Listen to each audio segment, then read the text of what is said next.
నమస్తే BCN news కి స్వాగతం. నా పేరు నీలిమ. ముందుగా ముఖ్యాంశాలు. మున్సిపల్ శాఖలో అవకతవకలు జరిగాయన్న మంత్రి నారాయణ. నివేదిక రాగానే చట్టపరమైన చర్యలు తీసుకుంటామని హెచ్చరిక.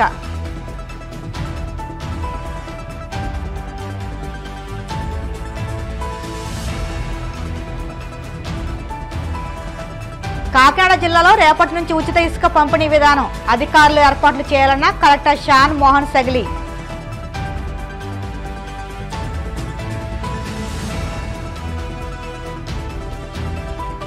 ఏపీలో వైసీపీపై దాడులు ఆపండి, కక్షపూరిత దాడులకు పాల్పడడం సరికాదన్న మాజీ ఎంపీ వంగగీత.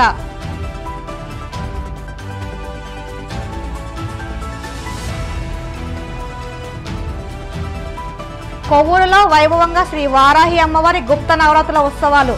భక్తి శ్రద్ధలతో మహిళల సామూహిక కుంకుమార్చనలు.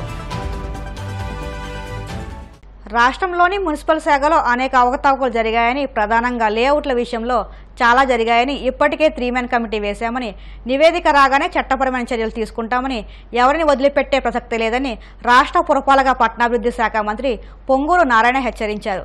నెల్లూరులోని మంత్రి క్యాంప్ కార్యాలయంలో రాష్ట్ర దేవాదాయ ధర్మాదాయ శాఖ మంత్రి ఆనం రామనారాయణ రెడ్డి, మంత్రి పొంగూరు నారాయణ, టీడీపీ పార్లమెంట్ అధ్యక్షులు అబ్దుల్ అజీజులు అధికారులతో సమీక్ష నిర్వహించారు. ప్రధానంగా మున్సిపల్ శాఖలో జరిగిన అవినీతి, అవకతవకలు, లేఅవుట్ల విషయంపై అధికారులతో చర్చించారు. రాష్ట్రంలోని మున్సిపల్ శాఖలో అనేక అవకతవకలు జరిగాయని, ప్రధానంగా లేఅవుట్ల విషయంలో చాలా జరిగాయన్నారు. ఒక్క నెల్లూరు జిల్లానే కాదని అనేక జిల్లాల్లో అర్బన్ అథారిటీస్, మున్సిపాలిటీలో అక్రమాలు జరిగాయని, వాటిపైన ఎంక్వైరీ చేయాలని ప్రిన్సిపల్ సెక్రటరీకి ఆదేశాలు ఇచ్చినట్టు తెలిపారు. మరొక వారం రోజుల్లో రాష్ట్ర ఇరిగేషన్ శాఖ మంత్రుల్ని స్వయంగా నారాయణ గారు ఆహ్వానించారు. మరి నిమ్మల రామానాయుడు గారు ఇరిగేషన్ మంత్రిగా వస్తానని చెప్పి వారు హామీ ఇచ్చారు. మరొక శనివారము ఆదివారము ఇక్కడికి వచ్చి సోమశిల ప్రాజెక్ట్ని, జరిగిన నష్టాన్ని, అలాగే దానికి ఉన్నటువంటి ఫ్లడ్ గేట్స్ ఓపెన్ చేయడానికి కూడా సరైనటువంటి పద్ధతి లేదు. ఆ గేట్స్ ఓపెన్ చేయడానికి వాడేటువంటి స్టీల్ రోప్స్ అన్నీ రస్ట్ పట్టిపోయి తెగిపోతూ ఉన్నాయి. ఆ ఫోటోలు కూడా మంత్రి గారికి వాళ్ళు తీసుకొచ్చి చూపించారు. అంటే గడిచిన 5 సంవత్సరాలుగా ఫ్లడ్ గేట్స్కి అవసరమైన గ్రీసింగ్ కూడా చేయలేదు, గ్రీస్ కూడా వాడలేదు వాళ్ళు. మొత్తం రస్ట్ పట్టిపోయినాయి. అంత నిర్లక్ష్యం ఇంత లైఫ్ లైన్ ప్రాజెక్ట్ మీద మరి ఆ గతంలో ఆ ప్రభుత్వం చూపించింది. మరి అదేవిధంగా తెలుగు గంగ ప్రాజెక్ట్, దానికి సంబంధించినటువంటి సర్ప్లస్ వేరు, దానికి కూడా సర్ప్లస్ గేట్స్, అందులో కూడా పనులు మొదలుపెట్టి 15-20 సంవత్సరాలు అయితే ఈ రోజుకి పనులు జరుగుతూనే ఉన్నాయట. సో ఇవన్నీ కూడా సమీక్ష చేయడానికి మంత్రి గారిని ఆహ్వానించారు. మంత్రి గారు వస్తామని కూడా హామీ ఇచ్చారు. తప్పకుండా నెల్లూరు జిల్లా వరప్రసాదిని అయిన సోమశిల ప్రాజెక్ట్, తెలుగు గంగ ప్రాజెక్ట్, దాదాపు 10 లక్షల ఎకరాలకి సాగునీరు ఇచ్చేటువంటి ఈ 2 రిజర్వాయర్ల యొక్క పటిష్టతకి జిల్లాలో రైతాంగం యొక్క ఆలోచనకు అనుగుణంగా పనిచేయాలనేటువంటిది ఇవాళ మా అందరి ఆలోచన. దానికి తగ్గట్టుగా నిర్ణయాలు తీసుకుందామని మంత్రి గారు సమీక్షల్లో చాలా ఖచ్చితమైనటువంటి నివేదికలు మాకు కావాలి. ఆ నివేదికల్లో వచ్చిన తర్వాత మా నిర్ణయాలు ఉంటాయి. అభివృద్ధికి మేము ప్రభుత్వంలో ముఖ్యమంత్రి గారి దృష్టికి తీసుకెళ్ళి నిధులు సమకూర్చుకునే ప్రయత్నం చేస్తామని చెప్పి ఇవాళ చెప్పడం జరిగింది. కాబట్టి ఆత్మకూరు సమీక్ష మున్సిపాలిటీకి సంబంధించి, ఇరిగేషన్కి సంబంధించి, మున్సిపాలిటీలో సంబంధించినటువంటి డ్రింకింగ్ వాటర్ సిస్టమ్ మీద పూర్తి సమీక్ష చేసాం. అలాగే ఈ యొక్క ఇరిగేషన్ ప్రాజెక్ట్స్ అన్నీ కూడా రాబోయే రోజుల్లో మరింతగా ఇరిగేషన్ మంత్రి గారితో సమీక్షిస్తామని చెప్పి అనుకోవడం జరిగింది. దీంట్లో నెల్లూరు జిల్లా ఎమ్మెల్యేలు, అలాగే ఆత్మకూరు టౌన్కి సంబంధించిన మున్సిపల్ పాలకులు అందరూ కూడా వచ్చారు. మంత్రి గారు వారందరి సమక్షంలోనే అధికారులకు కూడా ఆదేశాలు ఇచ్చి చేయడం జరిగింది. ముఖ్యంగా ఈ యొక్క సమీక్ష చాలా విలువైన సమీక్ష. ప్రజాప్రతినిధులకి అలాగే ఈ జిల్లా ప్రజలకి ఒక మంచి మార్గాన్ని అన్వేషించేటువంటి సమీక్ష ఇవాళ నారాయణ గారి ఆధ్వర్యంలో మన జిల్లాలో ఒక సమన్వయంతో చేసుకోవడం అనేది మా అందరికీ సంతోషాన్ని ఇస్తుంది. భవిష్యత్తు ఇంకా బాగుంటుంది, మంచి జరుగుతుందని మేమందరం కూడా ఆశిస్తున్నాం. తప్పకుండా నారాయణ గారి నాయకత్వంలో మేమందరం కలిసి పనిచేద్దామని మేమందరం కూడా కాకినాడ జిల్లాలో రేపటి నుంచి ఉచిత ఇసుక పంపిణీ విధానం ప్రారంభించాలని కలెక్టర్ షాన్ మోహన్ సెగలే అధికారులను ఆదేశించారు. రాష్ట్ర ప్రభుత్వ మార్గదర్శకాల ప్రకారం జిల్లాలో ఉచిత ఇసుక పంపిణీ విధానంపై శనివారం కలెక్టరేట్లో జిల్లా స్థాయి ఇసుక కమిటీ సమావేశం నిర్వహించారు. ఈ సమావేశంలో కలెక్టర్ మాట్లాడుతూ పెద్దాపురం స్టాక్ పాయింట్ వద్ద ఇసుక ధరను 655 రూపాయలుగా నిర్ణయించినట్టు తెలిపారు. స్టాక్ పాయింట్ నుంచి వినియోగదారులు రవాణా ఛార్జీలు భరించి ఇసుకను తీసుకెళ్లాలని కలెక్టర్ తెలిపారు. ప్రజలకు ఇసుకను అందుబాటులో ఉంచాలని అన్నారు. స్టాక్ పాయింట్ వద్ద రెవెన్యూ, మైనింగ్ శాఖ అధికారులు ఉండేలా చర్యలు తీసుకోవాలని కలెక్టర్ సూచించారు.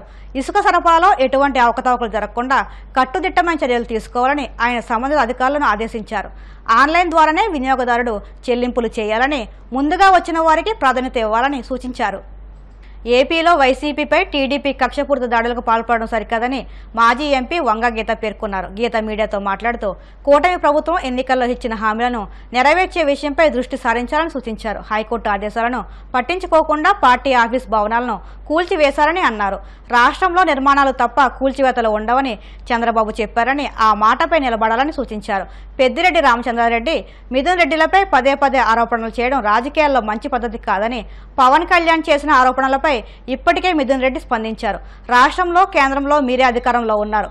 ఆరోపణలపై విచారణ చేసి చర్యలు తీసుకోండని హితవు పలికారు. మిథున్ రెడ్డి గారు, మా పెద్దిరెడ్డి గారి మీద గౌరవనీయులు డిప్యూటీ సీఎం గారు కొన్ని వ్యాఖ్యలు చేయడం జరిగింది. వాళ్ళ డిపార్ట్మెంట్ కి సంబంధించిన రివ్యూ చేస్తూ కూడా కొన్ని విషయాలు చెప్పడం జరిగింది. దానికి మిథున్ రెడ్డి గారు కూడా వెంటనే స్పందించడం జరిగింది. మా మీద ఏదైనా సరే ఈ సంవత్సరంలో కాదు, గత ఇంతకు ముందు వెనక్కి వెళ్లి కూడా 3-4 సంవత్సరాల ముందు కూడా ఏమైనా ఉన్నా కూడా తీసుకోమని, దేనికైనా నేను సిద్ధంగా ఉన్నాను. ఏ రకంగా మీరు రమ్మంటే నేను ఆ రకంగా రావటానికి నేను సిద్ధంగా ఉన్నాను. మీరు వెంటనే చేయండి.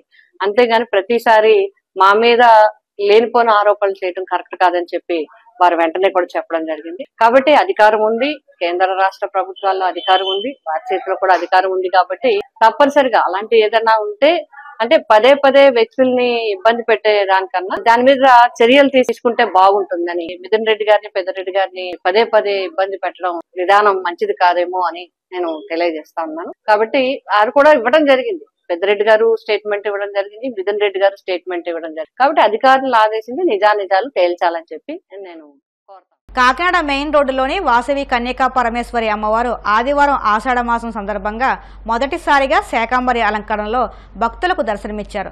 ప్రత్యేక అలంకరణలో ఉన్న అమ్మవారిని ఆదివారం ఉదయం 6 గంటల నుంచి భక్తులు దర్శించుకుంటున్నారు. ఆలయానికి విచ్చేసిన భక్తులకు ఎటువంటి అసౌకర్యం కలగకుండా ఆలయ కమిటీ ఏర్పాట్లు చేసింది. ఈ సందర్భంగా ఆలయ ట్రస్టీ బచ్చు నాగప్రకాష్ మీడియాతో మాట్లాడుతూ అమ్మవారికి తొలిసారిగా శాకంబరి అలంకరణ చేసినట్టు తెలిపారు. ఇందుకు సహకరించిన వడ్డాది రామకృష్ణ కళ్యాణ్ దంపతులకు కమిటీ సభ్యులు ప్రత్యేక ధన్యవాదాలు తెలిపారు. ఈ కార్యక్రమంలో committee secretary treasurer Gandi Venkateswararao, 2వ trustee Pabolu Nagendra Venkata Subbarao, joint secretary Peruri Kashi Viswanatham, నాయకులు అద్దేపల్లి గంగరాజు తదితరులు పాల్గొన్నారు. జై వాసవి, జై జై వాసవి. వాసవి కన్యకా పరమేశ్వరి సమాజం, మెయిన్ రోడ్, కాకినాడ. మా కన్యకా పరమేశ్వరి దేవాలయంలో ఈరోజు శాకంబరి అవతారం ఫస్ట్ టైం చేయడం జరుగుతుంది. ఈ కార్యక్రమం దిగ్విజయంగా జరగాలని భక్తులందరినీ కోరుకుంటున్నాం.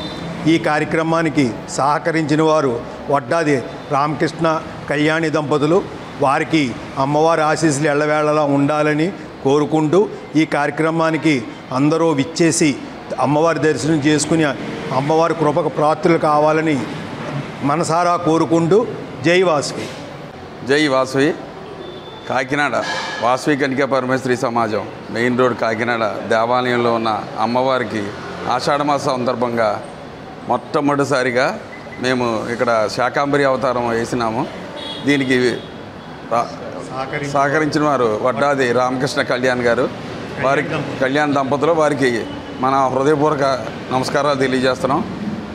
ప్రజలందరూ కావున సాయంత్రం 8 గంటల వరకు ఉంటుంది, మధ్యాహ్నం 12 గంటల వరకు మరియు సాయంత్రం 8 గంటల వరకు ఉంటుంది. కావున ప్రజలందరూ వచ్చి అమ్మవారిని దర్శించుకుని తీర్థప్రసాదాలు తీసుకోవాల్సిందిగా కోరుతున్నాము. మరియు భక్తులందరికీ మనవి ఈ అవకాశం మాకు ప్రతి సంవత్సరం కూడా చేద్దామని ఉద్దేశంలో ఉన్నాము. కావున అమ్మవారు సహకరించాలని, ప్రజలందరికీ అమ్మవారి ఆశీస్సులు కలగాలని కోరుకుంటున్నాము. జై వాసవి. ఈ అమ్మవారికి శాకంబరి దేవి అవతారానికి చేయడానికి అవకాశం కల్పించిన కమిటీ మెంబర్లకి, అదే ఇందులో పంతులు గారైన ఫణి గారికి నా ధన్యవాదాలు తెలియజేస్తున్నాను. ఈ అవకాశం మళ్ళీ మళ్ళీ కల్పించాలని అమ్మవారిని ప్రార్థిస్తున్నాను.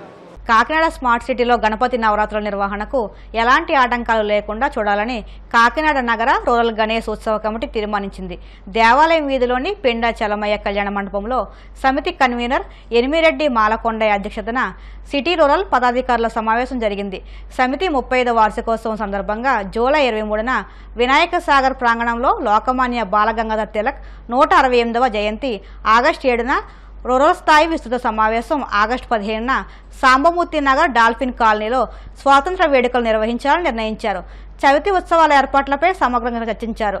ఈ సమావేశంలో సమితి గౌరవ అధ్యక్షులు దోసర్లపూడి రామరాజు, పూర్వ అధ్యక్షులు దువ్వూరి సుబ్రహ్మణ్యం తదితరులు పాల్గొన్నారు. గత ప్రభుత్వంలో ఏదైతే ఏర్పాట్లు చేశారో అంతకు రెట్టించిన ఏర్పాట్లు ఈ సంవత్సరం కూడా పూర్తి స్థాయిలో అధికారులు అదేవిధంగా ప్రజాప్రతినిధులు సూచనలతో ఏర్పాట్లన్నీ పూర్తి స్థాయిలో చేయాలని, కాకినాడ రూరల్ సూర్యారావుపేట బీచ్కి జిల్లా నుంచి నలుమూల నుంచి పెద్ద పెద్ద విగ్రహాలు కూడా అక్కడ రావడం జరుగుతుంది.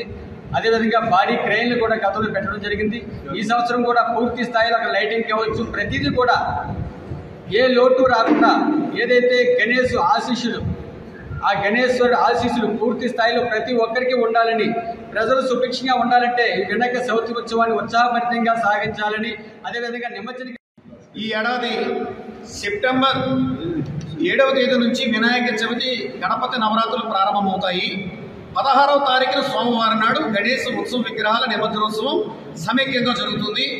ఈ విషయం మీద నగర గణేశ ఉత్సవ సమితి కన్వీనర్ ఎనిమిరెడ్డి మాలకొండయ్య గారు, అదేవిధంగా రూరల్ కన్వీనర్ రంబాల వెంకటేశ్వరరావు గారు, ఈ యొక్క కాకినాడ సిటీ రూరల్ సంబంధించిన పార్టీ ఈ యొక్క నగర గణేశ ఉత్సవ సమితి శ్రేణులందరూ కూడా కలిసి జిల్లా కలెక్టర్ షణ్మోహన్ గారిని కలిసి విజ్ఞప్తి చేయడం జరిగింది. గతంలో పూర్వవైభవం ఏదైతే ఉందో ఆ విధంగా వినాయక శాఖలో నిర్వహణ చేయడానికి సమిష్టి కార్యాచరణ కోసం ప్రభుత్వ యంత్రాంగంతో ఈ కార్యకలాపాలు దగ్గరకు వచ్చిన తర్వాత నిర్వహణ చేద్దామని చెప్పి వారు తెలిపారు.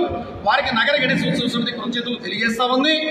మరి ఈ నిర్వహణలో పెద్ద తిరుపతిగా చిన్న తిరుపతిగా మరి కాకినాడ సిటీ ఎమ్మెల్యే గారు, రూరల్ ఎమ్మెల్యే గారు పంతం వెంకటేశ్వరరావు గారు, అదేవిధంగా వనమాడి వెంకటేశ్వరరావు గారు ఇద్దరు ఉన్నారు. కాబట్టి వారిద్దరూ కూడా గత 5 సంవత్సరాలుగా ఈ నగరంలో ఉన్నటువంటి ఇబ్బందులు ఏవైతే దీనికి కలిగాయో అవేవి కూడా లేకుండా వారు ఏర్పాటు చేసి ఈ నిర్వహణలో వారు ముందుండి జయప్రదం చేయించాలని చెప్పి నగర గణేశ ఉత్సవ సమితి కోరుకుంటూ సెప్టెంబర్ 7వ తేదీన వినాయక చవితి జరుగుతుంది. కాబట్టి ఆగస్టు 7వ తేదీన కాకినాడ రూరల్లో విస్తృత స్థాయి సమావేశం నిర్వహణ చేయడానికి ఏర్పాట్లు చేయడం జరుగుతుంది. టౌన్లో కానీ రూరల్లో కానీ మన ప్రాంతంలో మందిరాలు పెట్టి వినాయక ఉత్సవాలు నిర్వహిస్తారో వారికి ఎటువంటి ఇబ్బంది లేకుండా సమితి సౌకర్యాలు కల్పించడంలో ప్రభుత్వ అధికారులతో కోఆర్డినేట్ చేయడం అనేది ప్రభుత్వాన్ని కూడా కలెక్టర్ గారిని కలిసి రిక్వెస్ట్ చేయడం జరిగింది. నూతనంగా ఎన్నికైనటువంటి ఎమ్మెల్యేలు ఎంపీలు కూడా కలిసి ఈ యొక్క నిమజ్జన కార్యక్రమం ఘనంగా నిర్వహించాలి, మీ యొక్క ఆశీస్సులు ఉండాలి అని చెప్పి కూడా కోరడం జరిగింది. మన కమిటీ యొక్క ఆధ్వర్యంలో ఇవాళ నుంచి అన్ని ప్రాంతాలలో పందిర్లు పెట్టే వాళ్ళని కలిసి వారికి ఇబ్బందులు లేకుండా చూడడం ఒకటి, తర్వాత ఆ ప్రాంతంలో ఉండేటటువంటి ఇబ్బందుల పరిష్కారం వైపు వారికి మనం అండగా ఉండడం, ప్రభుత్వ అధికారుల నుంచి ఎటువంటి ఇబ్బందులు లేకుండా చూడటం, కాకినాడ నగరంలో 36 సంవత్సరాలుగా జరుగుతున్నటువంటి ఈ యొక్క నిమజ్జన కార్యక్రమం ఏదైతే ఉందో కన్నులు విందుగా జరిగేటటువంటి పండుగ. ఇప్పుడు కాసేపు ప్రకటనలు.